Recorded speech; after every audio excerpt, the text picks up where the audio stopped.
여러분 안녕하십니까? 4월 1일 굿모닝 MBN 시작합니다. 먼저 오늘의 주요 뉴스입니다. 문재인 대통령과 윤석열 당선인의 만찬 회동 사흘 만에 친구 권력이 다시 인사 문제를 놓고 충돌했습니다. 대우조선해양 대표이사 선임을 놓고 인수위는 모렴치한 알박기 인사라고 비판했고 청와대는 인수위가 사장 자리에 눈독을 들인다며 강한 불쾌감을 표시했습니다.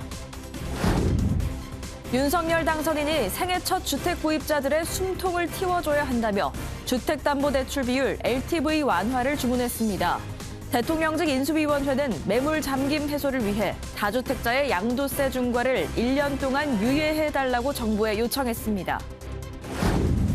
다음 주부터 적용될 사회적 거리두기 조정안이 오늘 발표될 예정인 가운데 사적 모임 인원은 10명으로 식당과 카페 등 영업시간은 자정까지로 완화됩니다. 오늘부터 백신 접종을 완료한 해외 입국자는 출발 국가가 어디든지 모두 자가격리가 면제됩니다. 미국 정부가 북한이 풍계리 핵실험장에서 본격적으로 추가 핵실험 준비에 돌입했다고 여기고 있다고 CNN 방송이 보도했습니다. 1년 만에 열린 한미일 3국 합참의장회의에서는 공동대응 언급이 나왔고 한미 양국은 연합작전 계획 최신화 작업에 본격 착수하기로 했습니다. 오늘부터 전기요금과 도시가스요금이 인상됩니다. 둘을 합해 가구당 월 3,000원 정도를 더 내야 할 것으로 보이는데 공공요금 인상에 따라 4%대 물가가 현실화할 가능성이 커지고 있습니다. 4월의 첫날인 오늘은 전국이 대체로 맑은 가운데 아침엔 찬바람이 불고 기온도 뚝 떨어져 쌀쌀하겠습니다. 하지만 한낮엔 기온이 빠르게 올라 포근하겠고 서해안과 남해안, 제주도를 중심으로 바람이 강하게 불 것으로 예상됩니다. 대통령직 인수위원회가 본격적인 부동산 규제 완화 조치에 나섰습니다. 다주택자 양도소득세 중과를 이번 달부터 1년간 유예하는 시행령을 만들 것을 정부에 요청하는 한편 생애 첫 주택에 대한 LTV 대출 규제도 과감히 풀 것을 다시 한번 약속했습니다.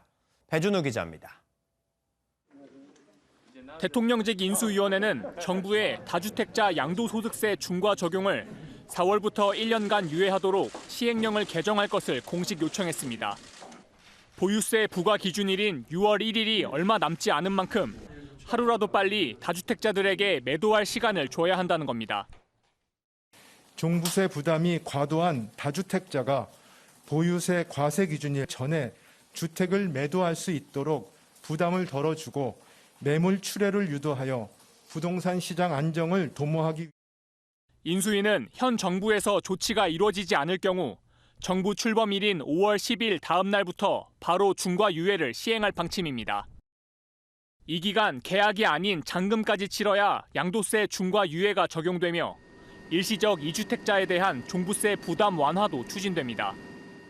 오히려 단기적으로 1년을 양도세 중과세를 면제한다면 매물이 나올 가능성이 있습니다. 더 급하게. 아파트 시장이 안정화되는데 기여할 수 있는 충분한 양은 아니라고 보여집니다. 내 집 마련을 위한 대출 규제 완화도 주문했습니다. 윤석열 대통령 당선인은 경제분과 업무보고에서 LTV 등으로 생애 첫 주택을 마련하고자 하는 국민에게 숨통을 틔워줘야 한다며 과감한 발상의 전환을 당부했습니다. 생애 최초 주택 구매자의 주택담보대출 비율을 최대 80%까지 늘리는 등 LTV 규제를 완화하겠다는 공약 이행을 강조한 겁니다. 인수위는 유류세 인하폭을 현행 20%에서 30%로 확대해달라고 요청한 가운데 정부는 오는 5일 인하폭을 확정할 방침입니다. MBN 뉴스 배준우입니다. 윤석열 당선인은 대통령 비서실을 비교적 젊은 연령대로 꾸린다는 구상입니다. 청와대를 슬림화하고 제왕적 대통령제를 내려놓겠다는 취지의 일환으로 풀이되는데요. 윤 당선인이 최근 후보로 보고된 복수의 4선 이상 중진 인사를 반려하며 젊은 인사로 재검토하라고 지시한 것으로 확인됐습니다. 이현재 기자입니다. 역대 청와대 비서실장 자리는 중진급이 맡는 것이 관례처럼 이어졌습니다. 대통령 비서실의 수장인 비서실장은 장관급 정무직 공무원으로 최측근에서 대통령을 보좌하는 요직으로 꼽힙니다. 당초 장제원 당선인 비서실장이 초대 비서실장직에 유력히 거론됐었지만 본인이 강력 부인한 바 있습니다. 최근 인수위는 비서실장 후보로 박주선 대통령 취임준비위원장과 4선 이상급 전직 의원으로 압축해 보고한 것으로 전해졌습니다. 그런데 MBN 취재 결과 윤석열 당선인은 젊은 사람으로 알아보라며 인사 추천을 반려한 것으로 확인됐습니다. 당선인 측 관계자는 대통령실을 슬리머하고 젊게 꾸려 제왕적 대통령 권한을 내려놓자는 게 당선인의 구상이라고 설명했습니다. 또 장제원 비서실장처럼 당선인과 편하게 지낼 수 있는 나이대를 고려할 것이라고도 덧붙였습니다. 국정 운영과 정책 결정 과정에서 청와대보다 국무총리와 장관의 책임을 높이겠다는 게 윤 당선인의 핵심 공약 가운데 하나입니다. 다만 수석들에게 보고받고 정책을 조율해야 하는 자리인 만큼 중량감 있는 인물에게 맡길 수밖에 없을 것이란 의견도 나오고 있습니다. MBN 뉴스 이현재입니다. 청와대가 문재인 대통령의 부인 김정숙 여사의 옷값 지불을 둘러싼 논란이 계속되는 것에 대해 무분별한 의혹 제기에 유감을 표한다고 밝혔습니다. 김 여사 옷값에 청와대 특활비가 쓰인 것 아니냐는 의혹을 재차 반박한 것으로 문 정부의 청와대 특활비 규모가 역대 최저 수준이며 매년 감사원의 감사도 받고 있다고 강조했습니다. 한편 김 여사 단골 디자이너의 딸이 청와대에서 근무 중이란 보도와 관련해선 계약직 행정요원으로 근무하는 게 맞지만 적절한 채용 과정을 거쳐 문제될 게 없다고 설명했습니다. 문재인 정부 초기 산업부 산하의 공공기관장들이 사퇴를 종용받았다는 이른바 블랙리스트 의혹에 대한 검찰 수사가 확대될 전망입니다. 통일부와 교육부, 과기부에 대해서도 비슷한 의혹에 대한 수사가 이뤄질 걸로 보입니다. 강영호 기자가 보도합니다. 지난 2019년 검찰이 참고인 신분으로 소환해 조사한 인물은 통일부와 교육부 산하의 공공기관장들입니다.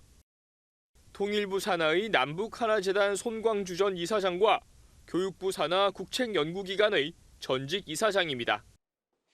이들은 19대 대선이 끝난 뒤인 2017년 8월 임기를 1년여 남긴 채 자리에서 물러났습니다. 최근 손 전 이사장은 한 언론 인터뷰에서 사퇴 전 통일부 고위 당국자로부터 사퇴를 내는 것이 관례라는 얘기를 들었고 조명균 당시 장관으로부터도 사퇴를 종용받았다고 주장했습니다. 교육부 산하의 기관장 역시 2017년 7월 교육부 국장과 과장이 찾아왔었고 이후 부하 직원을 통해 사표를 내란 뜻을 전달받았다고 밝혔습니다. 검찰은 과기부 산하의 한 공공기관장에게서도 사퇴 종용을 받아 사표를 냈다는 진술을 확보한 것으로 알려졌습니다. 이들 전직 기관장들의 진술에 따라 검찰 수사가 산업부에서 통일부와 교육부, 과기부까지 확대될 것이란 전망이 나옵니다. 검찰은 문재인 정부의 블랙리스트가 있다는 자유한국당의 고발이 쓴 지 3년 만인 지난달 25일 산업부를 압수수색하는 등 강제 수사에 나섰습니다. 검찰은 압수수색을 통해 확보한 증거물을 분석한 뒤 산업부 관계자들부터 소환 조사할 것으로 보입니다. MBN 뉴스 강영호입니다. 새 정부 출범이 한 달여 앞으로 다가온 가운데 박범계 법무부 장관이 검찰총장에 대한 수사 지휘권 행사를 검토한 걸로 알려져 논란입니다.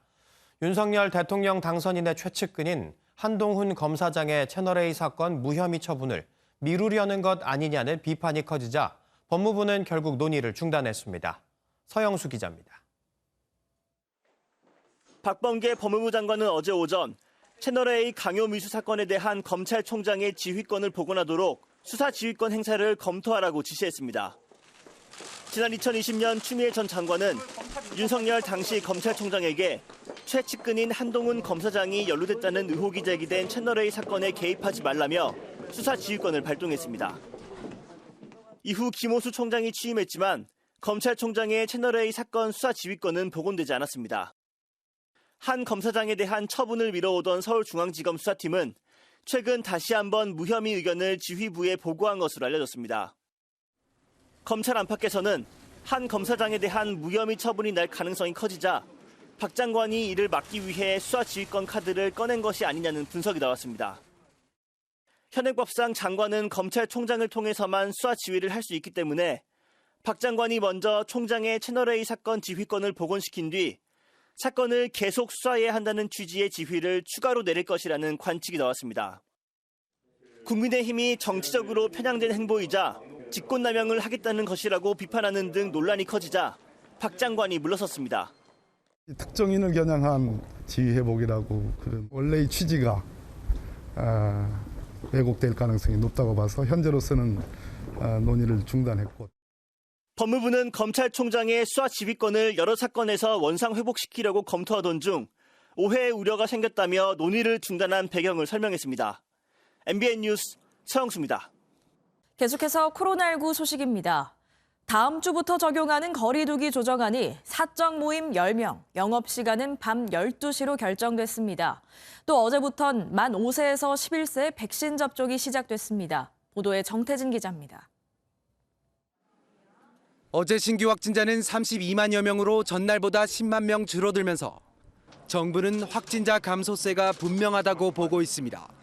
다만 전파력이 강한 BA2 변이가 이미 우세종이 되면서 확진자 규모는 당분간 지속될 것으로 보고 있습니다. 신규 확진자 수가 감소하고 있습니다. 그러나 여전히 변동의 여지가 있는 불안정한 상황입니다. 또한 일부 국가에서는 감소 중이던 감염자 수가 다시 증가한 사례도 있습니다. 이에 거리두기를 단계적으로 완화합니다.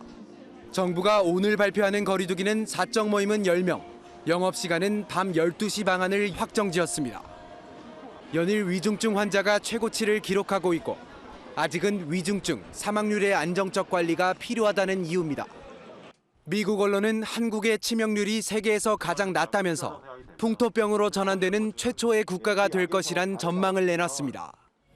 당분간 위중증과 사망률 관리에 치중한 뒤 2, 3주 뒤에는 영업시간 완전 철폐 등 일상 회복으로의 전환이 이뤄질 것으로 예상됩니다.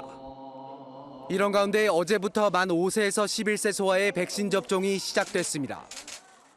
안 아팠어요. 행복해요.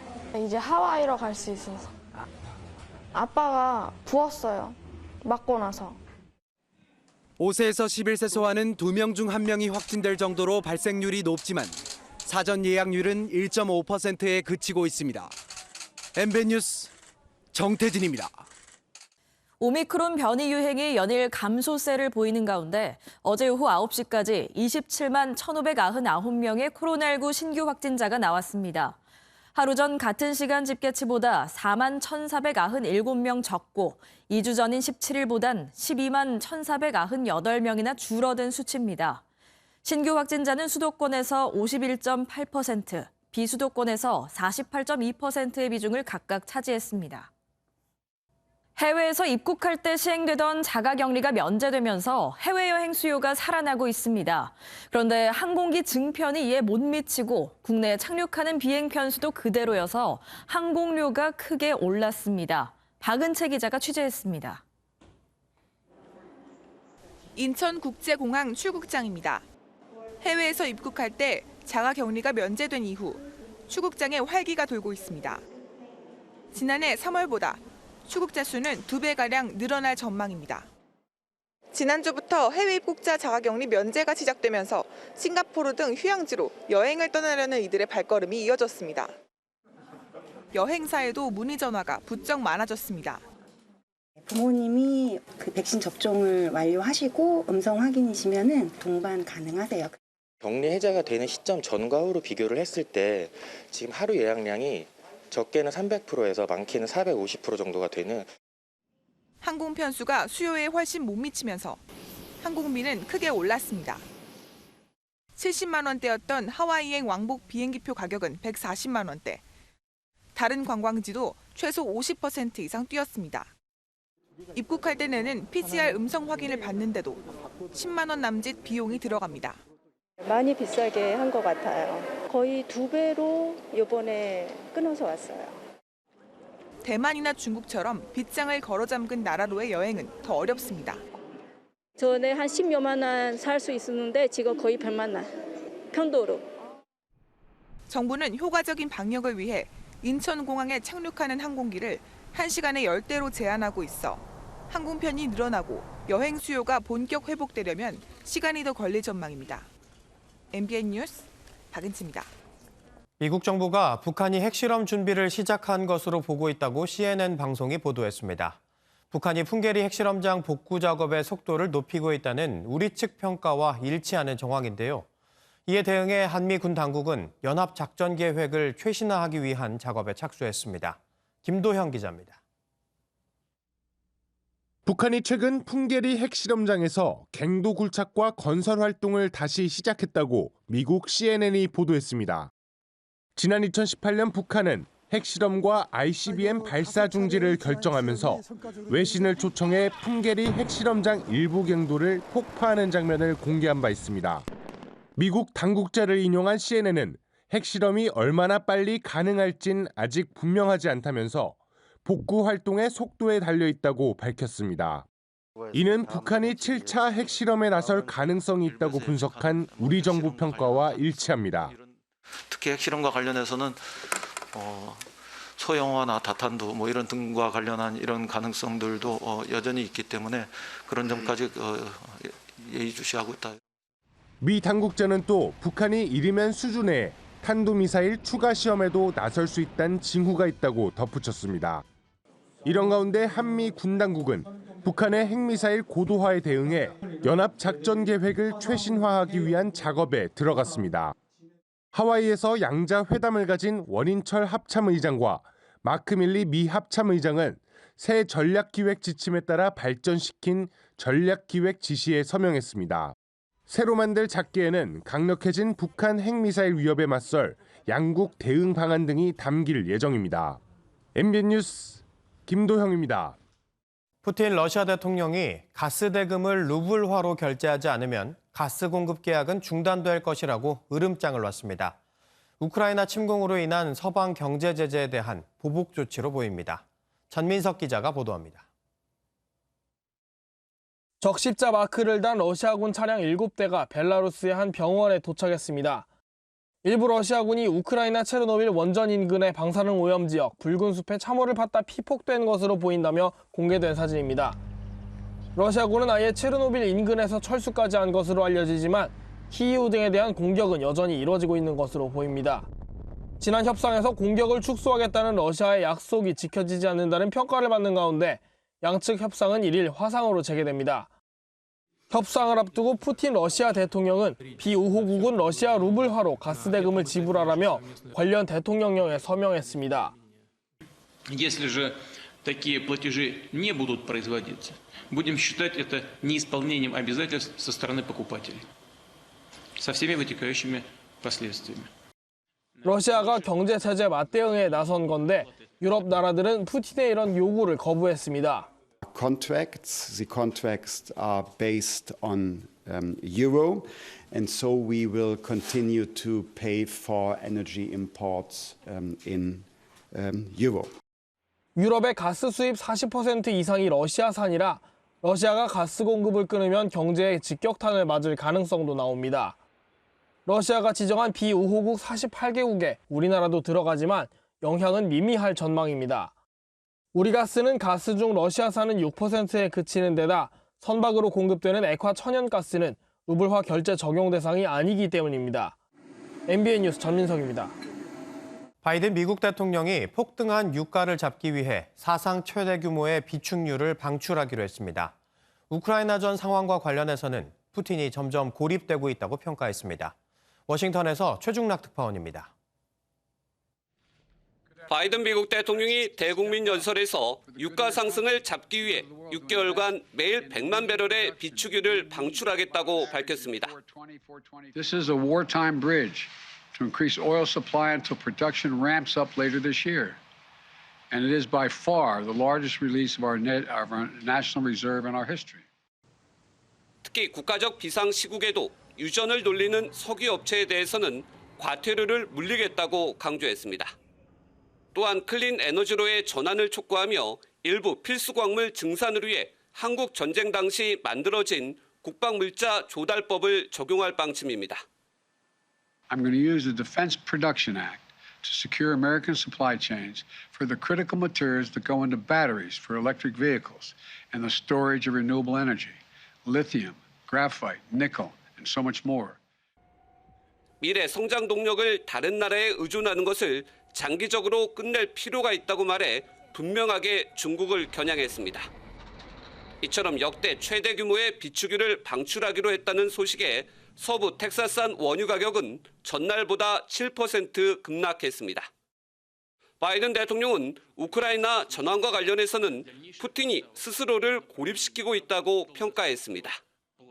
He seems to be self-isolated, and there's some indication that he has fired or put under house arrest some of his advisors.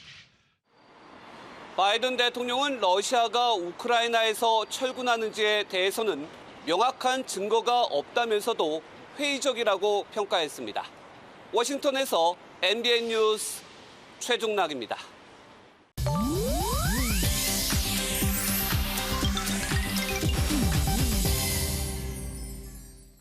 인터넷에선 어떤 소식들이 화제일까요? 인터넷 와글와글입니다. 열애 인정만으로 국내외에서 엄청난 화제를 모았던 배우 현빈과 손예진 씨가 마침내 어제 결혼식을 올렸습니다. 일본과 중국 등 외국 언론도 큰 관심을 보이며 집중 보도했는데요. 일본 신문을 비롯한 여러 매체가 두 사람의 웨딩 화보를 소개했고 중국과 베트남 매체들도 SNS 계정이나 홈페이지 메인 화면에 두 사람의 결혼 소식을 게시했습니다. 또 중국 포털 사이트에선 관련 키워드가 실시간 검색어 순위 상위권에 올랐는데요. 두 사람이 함께 출연한 작품을 방영했던 방송사와 이를 서비스 중인 OTT 업체도 공식 SNS 계정으로 축하 인사를 건넸고 해당 게시글은 국내외 누리꾼들의 열띤 호응을 받기도 했습니다. 열애 2년 만에 부부가 된 두 사람, 결혼식에서도 서로에 대한 애정을 아낌없이 드러냈다고 하죠. 누리꾼들은 마치 행복한 드라마 속 결말을 보는 것 같다는 반응을 보였습니다. 팀쿡 애플 최고 경영자를 상대로 1년 이상 스토킹을 해온 가해자가 40대 한인 여성으로 밝혀졌습니다. 외신에 따르면 2020년 말부터 팀쿡을 스토킹한 이 여성은 지난달 29일 미국 법원에서 앞으로 3년간 팀쿡에게 접근하지 않기로 합의했다는데요. 그동안 팀쿡에게 200여 통이 넘는 이메일을 보내 성관계를 요구하는가 하면 장전한 총기 사진을 보내 위협을 가하기도 했다고 합니다. 또한 팀쿡의 이름을 사칭해 회사를 설립하기도 하고 그를 만나기 위해 사유지 무단 침입도 주저하지 않았다고요. SNS 계정엔 본인을 쿡의 아내로 소개하며 혼외자를 출산했다는 글도 올렸다는데요. 결국 애플 측은 이 집요한 스토킹으로부터 CEO를 보호하기 위해 지난 1월 이 여성을 고소했다고 하네요. 우크라이나와의 5차 협상 이후에도 연일 거센 침공을 멈추지 않고 있는 러시아가 사실은 아마추어적인 위장술로 버티고 있다는 분석이 나왔습니다. 외신 보도에 따르면 러시아군은 나뭇가지와 지푸라기, 양탄자 등으로 탱크를 위장하고 있다는데요. 일반적으로 그물과 나뭇잎을 조합한 전용 위장막 등을 사용하는데 근처 농가에서 급히 가릴 걸 구한 듯한 모습이 목격된 겁니다. 드론과 적외선 등 최첨단 기술이 도입된 요즘 시대에 맞지 않는 허술하고 뒤처진 방식이란 지적인데요. 전문가들은 너무 절박해 보이는 위장술이라며 이번 전쟁에서 러시아의 전략이 얼마나 부실하고 미흡했는지를 보여주는 사례라고 입을 모으고 있습니다. 인터넷 와글와글이었습니다. 산업 현장에서 또 한 번의 안타까운 희생이 있었습니다. 현대자동차 전주 공장에서 완성된 차량의 부품 품질을 관리하던 40대 노동자가 숨졌습니다. 고용노동부는 중대재해법 위반 여부를 조사하고 있습니다. 강세훈 기자가 취재했습니다. 버스와 트럭을 생산하는 현대차 전주 공장입니다. 사고는 어제 오후 1시쯤 발생했습니다. 대형 트럭 조립 라인에서 일하던 40대 노동자가 머리 등을 크게 다쳐 병원으로 옮겨졌지만 숨졌습니다. 이 노동자는 사고 당시 완성된 트럭의 엔진 등 부품을 점검하고 있었던 것으로 전해졌습니다. 지난 1995년 현대차 전주 공장이 설립된 이후 생산 라인에서 노동자가 사망한 것은 이번이 처음입니다. 숨진 노동자는 현대차 정규직 직원으로 확인됐습니다. 고용노동부와 경찰이 조사에 착수했지만 공장 내부에는 CCTV가 없는 것으로 파악됐습니다. 공장 안에는 저희가 CCTV가 설치된 게 하나도 없습니다. 노조에서 그런 걸 싫어하기 때문에. 고용노동부는 현대차 전주 공장의 작업 중지를 명령했습니다. 또 조사 인력을 보내 사고 경위를 파악하고 있습니다. 현대차 전주 공장은 노동자 5,000명 이상이 일하는 작업장으로 중대재해법 적용 대상 업체입니다. 경찰도 안전수칙 준수 여부를 조사하는 등 사고 원인을 확인하고 있습니다. MBN 뉴스 강세훈입니다.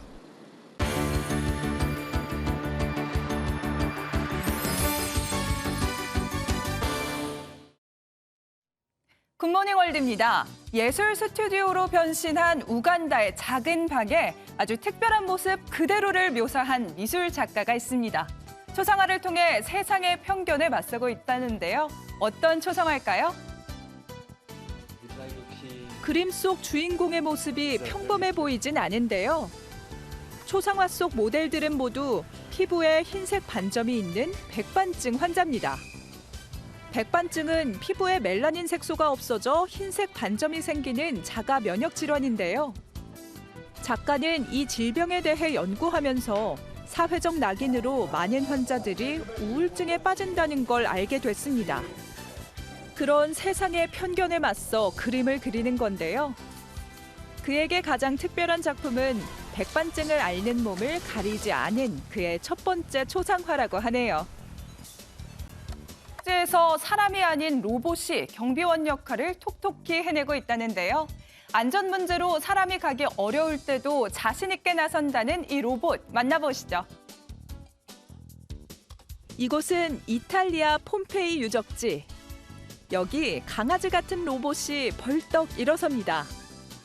네 발로 성큼성큼 길을 걷고 어두운 밤에도 씩씩하게 유적지 구석구석을 살피는데요. 한 미국 회사에서 개발한 이 로봇은 눈에서 내뿜는 밝은 조명과 가슴에 달린 360도 카메라로 유적지 곳곳을 스캔합니다. 공중을 순찰하는 역할은 드론이 도와주는데요. 폼페이 유적지를 점검하고 관리하는 로봇 경비원들, 정말 기특하네요. 완전히 까맣게 어두운 곳에서 배드민턴을 치는 게 가능할까요? 말레이시아에 공상과학 영화를 찍는 곳인가 착각이 드는 경기장이 있습니다. 말레이시아에서 큰 인기를 자랑하는 배드민턴. 암전 속에서도 즐길 수 있다면 믿어지시나요? 라켓과 셔틀콕, 경기장과 선수복까지 모두가 빛난다면 이렇게 가능합니다. 선수들은 마치 우주 속에서 셔틀콕을 치는 듯한 착각이 들기도 한다는데요. 좀 더 집중해야 하는 어려움이 있지만 아주 흥미롭다고 합니다. 코로나19로 침체된 배드민턴 열기를 다시 살리고자 이런 아이디어가 나왔다네요. 굿모닝 월드였습니다. 코로나19로 3년 만에 열린 개막 미디어데이에서 오랜만에 얼굴을 맞댄 10개 구단 감독들과 선수들이 올 시즌 각오를 밝혔습니다. 치열한 신경전과 따뜻한 응원이 함께했던 미디어데이 현장, 최영규 기자가 다녀왔습니다. 네. 이번 시즌 프로야구 경계대상 1호는 역시 지난해 우승팀 KT 위즈였습니다. 정규리그 1위 결정전에서 진 삼성, 한국 시리즈에서 우승을 놓친 두산은 물론 미국에서 돌아온 김광현도 선전포고를 날리자 좋은 거예요, 사실. 공공의 적이 된다는 게. 저희가 항상 공공의 적이었거든요. 네. 내년에 다시 이 자리에서는 앞에 여기 KT 자리에 앉아있습니다. 창단 8년 만에 처음으로 우승팀 자리에 앉은 KT는 순순히 양보할 수 없다고 맞받았습니다.